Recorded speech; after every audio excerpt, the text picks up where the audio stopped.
کلن کہندا کلن تیرا کلن میں کڈنا وا کلن وعد اللہ الحسنى کلن ریسن اصحابی اصحابی. اور میں جو ایک جملہ کہا کرتا ہوں، پچھلے دنوں پھر مرزا جیلمی میرے خلاف اس نے ایک کلپ چڑھایا، اور میرا صرف ایک اشارہ،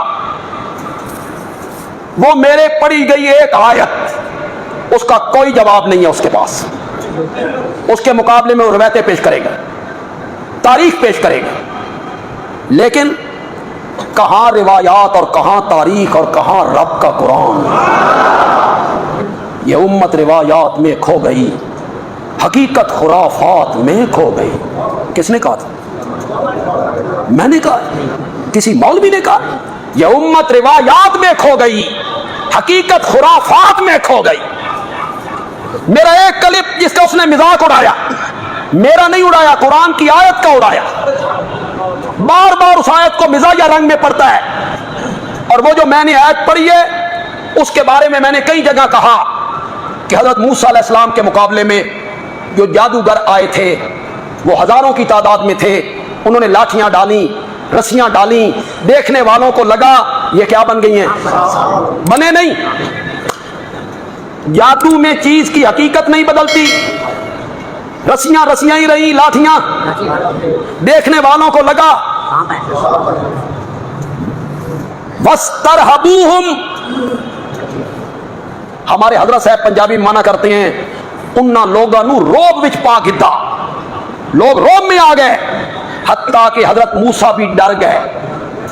اللہ کو کہنا پڑا لا تخف انک انت الاعلی، آخری کامیابی تیری ہوگی. مولا کیسے؟ میدان سانپوں سے لوگوں کو نظر آ گیا ہے کہ بھر گیا ہے. رب نے کہا ذرا اپنی لاٹھی ڈال. لاٹھی ڈالی، یہ معجزہ تھا، حقیقت میں سانپ بنا. اس نے کیا کرنا شروع کیا؟ اس نے وہ سارا ڈھونگ نگلنا شروع کیا. 1 2 3 4 10 20 100 500 1000 میدان صاف ہو گیا. پھنکار رہا ہے حضرت موسیٰ کی لاٹھی کا بنا ہوا سانپ. میں بھی مرزا جیلمی کو کہنا چاہتا ہوں، جتنے حوالے، جتنی روایات، جتنی تاریخ کی باتیں تو نے بیان کرنی ہے کر. میں بھی حضرت موسیٰ علی لاٹھی سٹن لگ گئی، وہ لاٹھی میں پھینکنے لگا ہوں.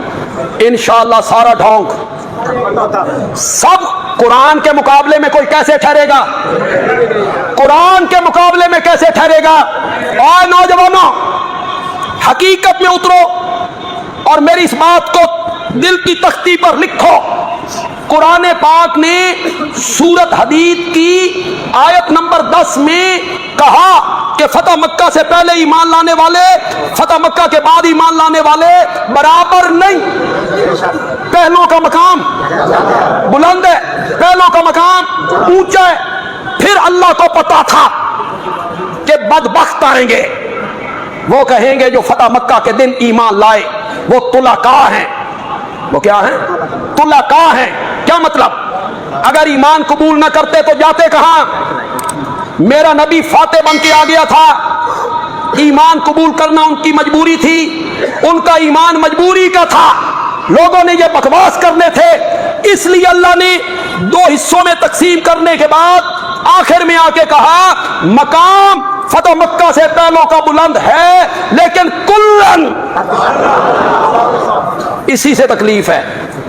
تو پھر بولو نا سارے، ایسے نہیں یار، یہ مسجد ساری گونج جائے. اللہ آپ کو قیامت کے دن حوض کوثر سے صحابہ کے ہاتھوں جام پلائے. اللہ آپ کو حوض کوثر پہ صحابہ کے ہاتھوں جام پلائے. کہو کلن وعد اللہ الحسنى.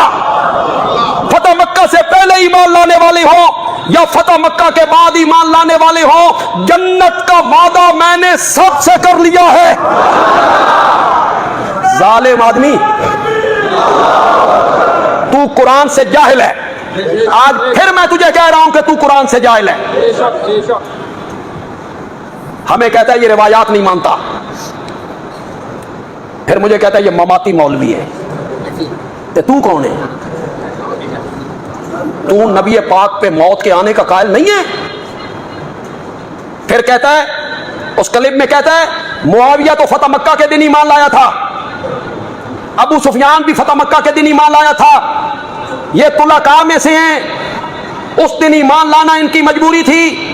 جاہل آدمی، تو ہمیں تانا دیتا ہے کہ ہم روایات کو نہیں جانتے یا ہم بخاری و مسلم کو نہیں جانتے۔ سن، تو کہتا ہے کہ معاویہ فتح مکہ کے دن ایمان لایا ہے، میں بخاری سے ثابت کرتا ہوں کہ سیدنا معاویہ فتح مکہ سے 1.5 سال پہلے ایمان لایا تھا۔ تو ہمیں تانا دیتا ہے کہ ہم روایات کو نہیں جانتے، تو نہیں جانتا روایات۔ جو روایت معاویہ کے حق میں ہوتی ہے اس روایت کو بیان کرتے ہوئے تجھے تکلیف ہوتی ہے۔ 6 ہجری میں میرا نبی صلح حدیبیہ کے لیے آیا تو مشرکین مکہ نے عمرہ نہیں کرنے دی، معاہدہ ہو گیا اس سال واپس چلے جاؤ، آئندہ سال آنا، 3 دن رہنا۔ اگلا سال آ گیا 7 ہجری کا، کون سا؟ میرے نبی نے کیا عمرۃ القضاء، وہی عمرہ جو 6 میں قضا ہو گیا تھا۔ فتح مکہ کب ہوا؟ 8 ہجری میں۔ فتح مکہ کب ہوا؟ 8 ہجری میں، اور عمرۃ القضاء 7 ہجری میں، صلح حدیبیہ 6 ہجری میں۔ اٹھا بخاری، بار بار مذاق بناتا تھا کہ مماتی مولوی کہتا ہے کلن کلن، قرآن کی آیت کا مذاق بناتے ہو؟ قرآن کی آیت ہے کلن وعد اللہ الحسنی، جنت کا وعدہ ہم نے۔ اٹھا بخاری 7 ہجری میں، 7 ہجری میں تو کہتا ہے معاویہ فتح مکہ کے دن ایمان لایا، 7 ہجری میں۔ جتنے میرے مقتدی بیٹھے، پہلے اگر سنا ہے تو ٹھیک، نہیں سنا تو پھر آج آپ کے چہروں پہ بشاشت آنی چاہیے اور یہ سن کے نا آپ کے دل کو ٹھنڈک پہنچنی چاہیے۔ میرے نبی نے بیت اللہ کا طواف کیا، صفا مروہ کی سعی کی، صفا مروہ کی کیا کی؟ سعی کر لی۔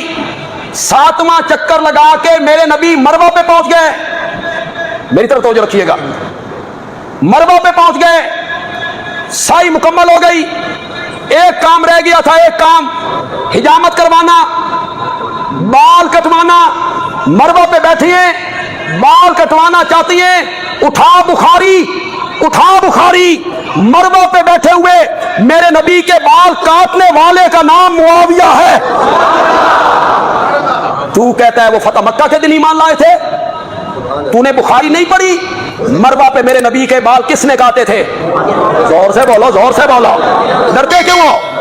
کہاں لکھا ہوا ہے؟ بخاری میں۔ اور بال کاٹے بھی اور میرے نبی کی یہ زلفیں اپنے پاس محفوظ بھی کر۔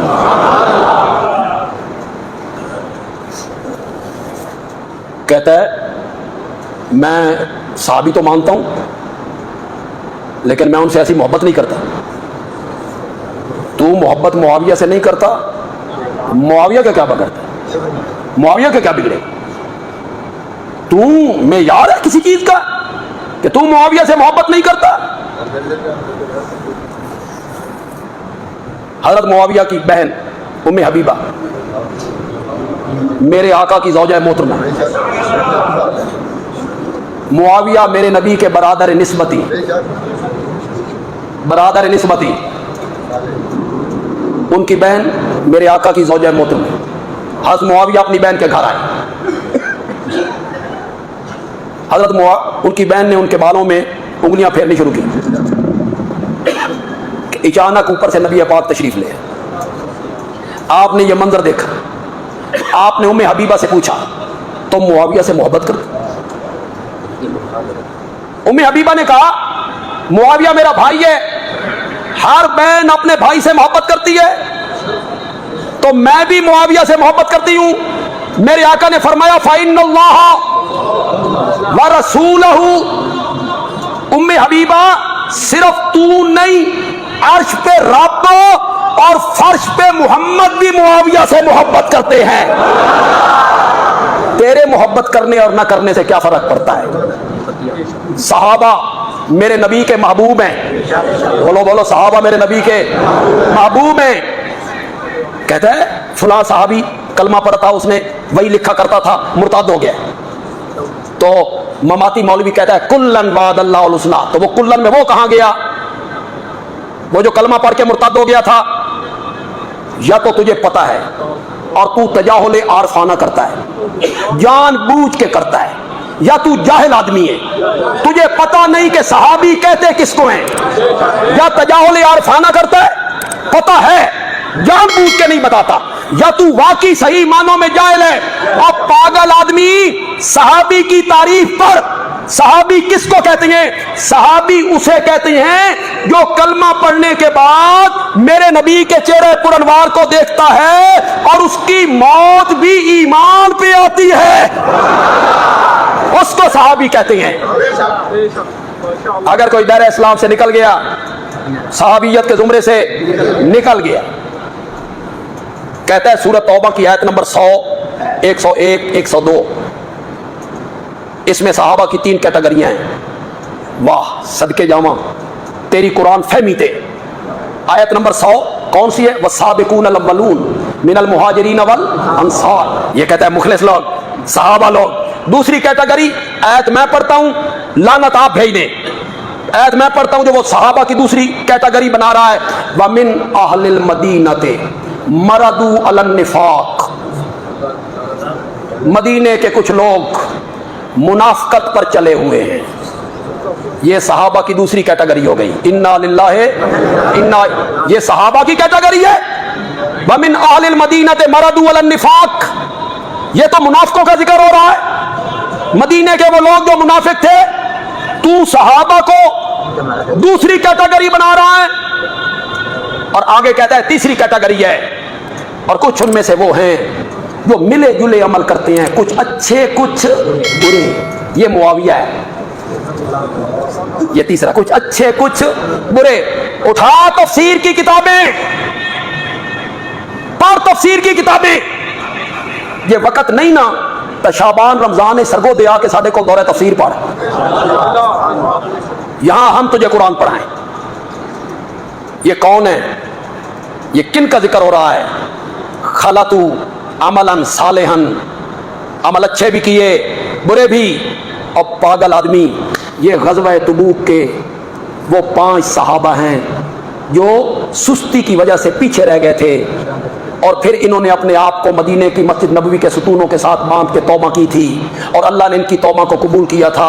ان کے بارے میں اللہ کہتے ہیں ان کے کچھ عمل اچھے تھے، ایمان لانا، بدر میں شریک ہونا، احد میں شریک ہونا، خندق میں شریک ہونا. اور کچھ عمل ان کے اچھے نہیں تھے، یعنی تبوک سے پیچھے رہ جانا.